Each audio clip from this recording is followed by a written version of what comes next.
اب دیکھیے، سمجھ آئے نا قباحت فہم، کب تک یہ بیاں ہوگا ادائے چین پیشانی و لطف زلف طولانی.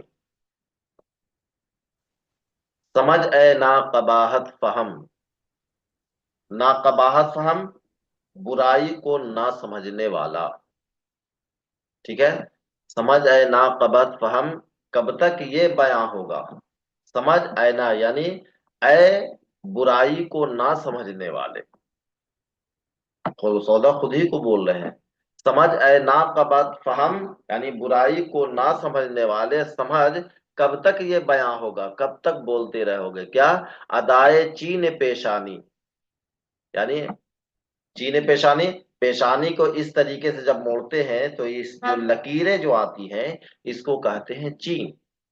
تو ادائے چین پیشانی یعنی پیشانی کے جو چین جو نشان ہے اس کی جو ادائیں ہیں وہ لطف زلف طولانی، اور محبوب کے لمبے بالوں کے تعریف کب تک کرتے رہے، یعنی محبوب کے زلفوں پیشانیوں کب تک تو جو ہے بولتا رہے گا. کبھی تو سمجھ، یعنی محبوب کی تعریف سے کبھی تو باہر نکل.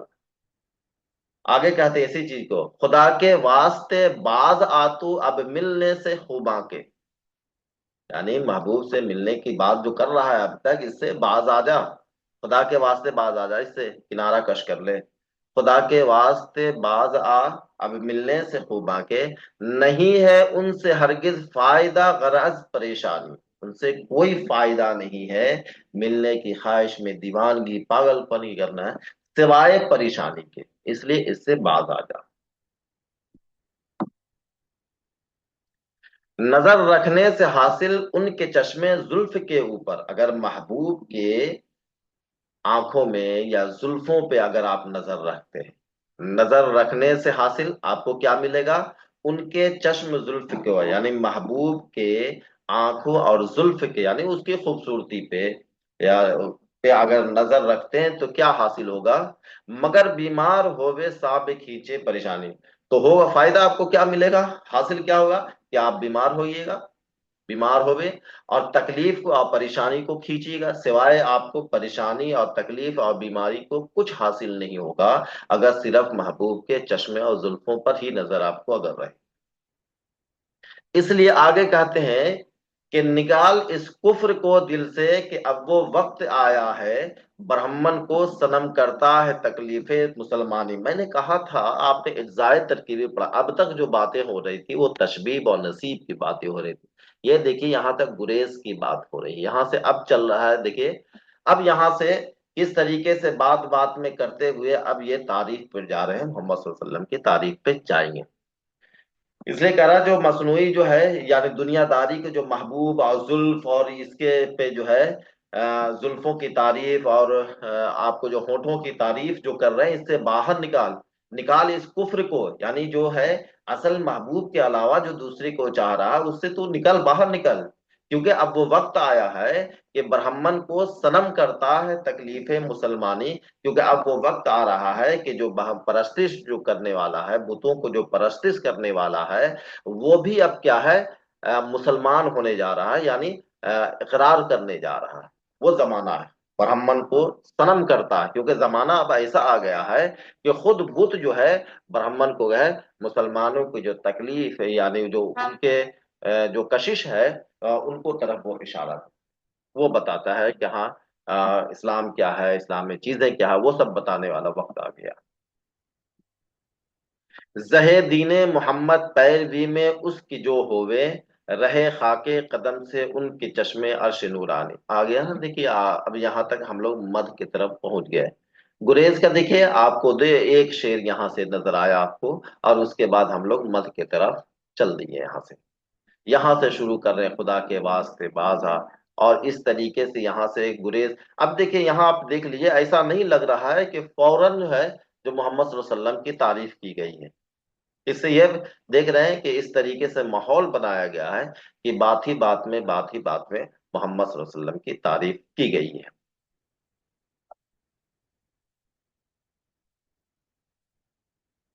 ٹھیک ہے.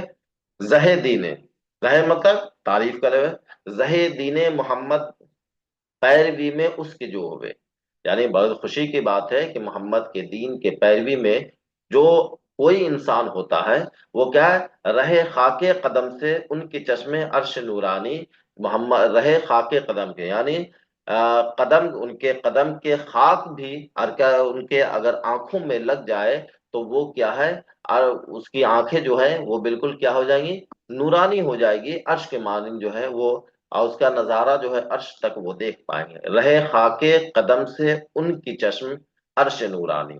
اور اگر محمد صلی اللہ علیہ وسلم کے خاک کے اگر آنکھوں میں لگ جائے تو وہ کیا ہے، وہ آنکھیں کیا ہے، نورانی ہو جائیں گی، صرف خاک کی بات کر رہے ہیں۔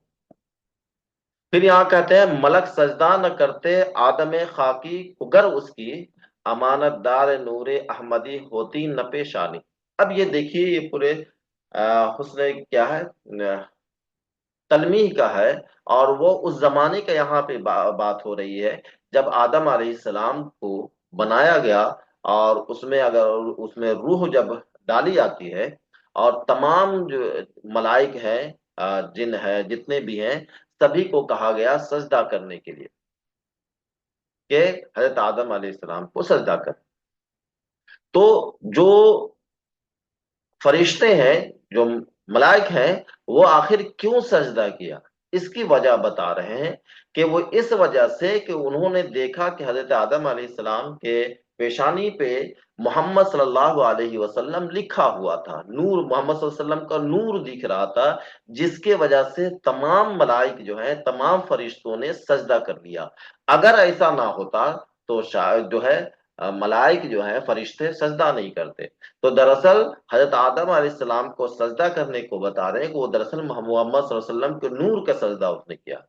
ملک سجدہ نہ کرتے آدم خاکی کو گر اس کی، یعنی ملک یعنی فرشتے سجدہ نہ کرتے آدم خاکی، آدم علیہ السلام کے مٹی کو سجدہ نہ کرتے، گر اس کی، اگر اس کے امانت دار نوری احمدی ہوتی نہ پیشانی، ان کے پیشانی پہ محمد صلی اللہ علیہ وسلم کے نور کے جو ہے اگر امانت یعنی نور اگر نہیں ہوتا ان کے پاس تو کوئی بھی ملائک اس پہ سجدہ نہ کرتے۔ یہ دیکھیں مبالغہ،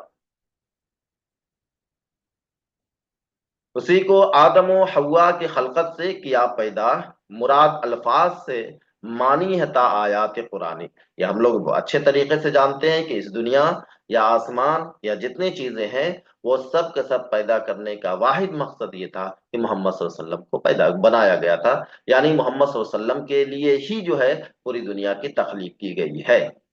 اگر ان کو تخلیق نہ کی جاتی تو شاید کہ پوری دنیا، شاید کیا پوری دنیا نہیں بنتی۔ وہی کہتا اسی کو آدم و حوا کی خلقت سے پیدا کیا، یعنی انہی کی وجہ سے آدم کو پیدا کیا گیا، حوا کو پیدا کیا۔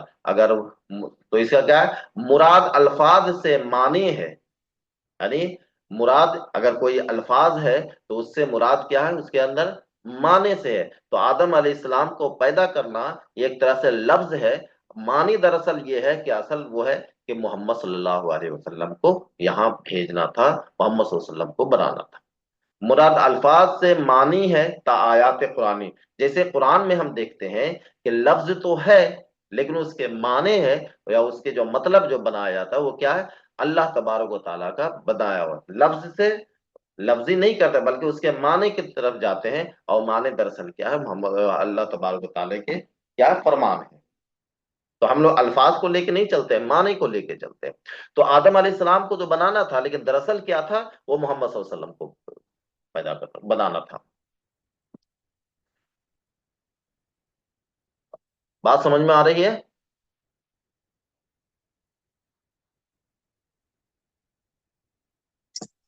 جی سر۔ یہاں تک کسی کو کوئی دقت ہے جی؟ ہیں؟ نہیں سر۔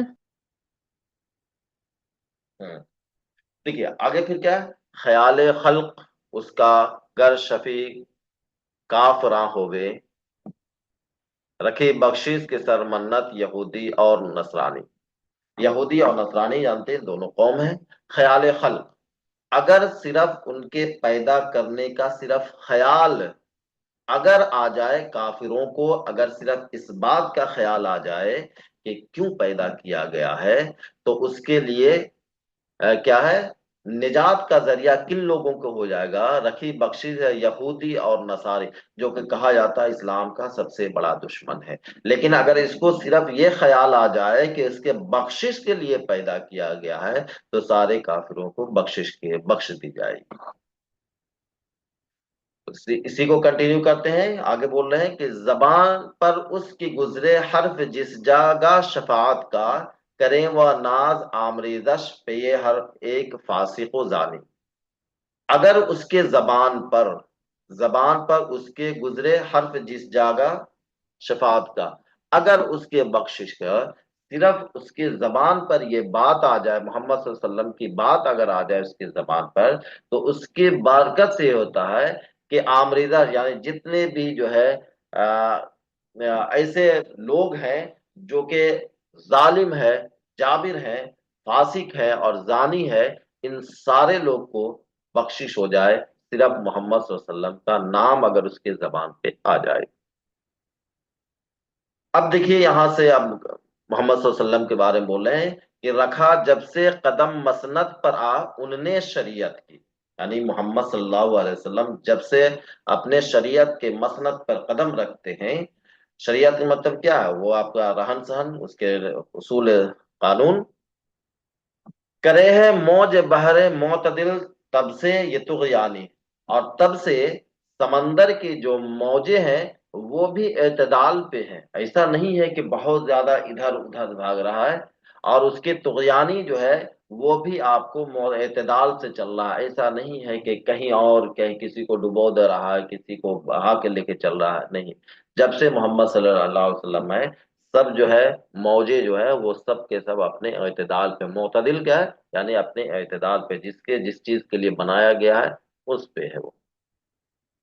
کہتا اگر نقصان پر خس کے، خس مطلب آپ کو یہ گھاس، اگر نقصان پر خس کی شرر کا ٹک ارادہ، اگر کبھی ایسا چنگاری کو اگر ارادہ بھی ہو گیا کہ گھاس کو جلا ڈالے، اگر نقصان پر خس کے شرر کا ٹک ارادہ، ذرا سا بھی اگر ارادہ ہو جائے چنگاری کو کہ گھاس کو جلا دے، کرے کو آگ کے دوہیں کرے غر کے آن کر پانی۔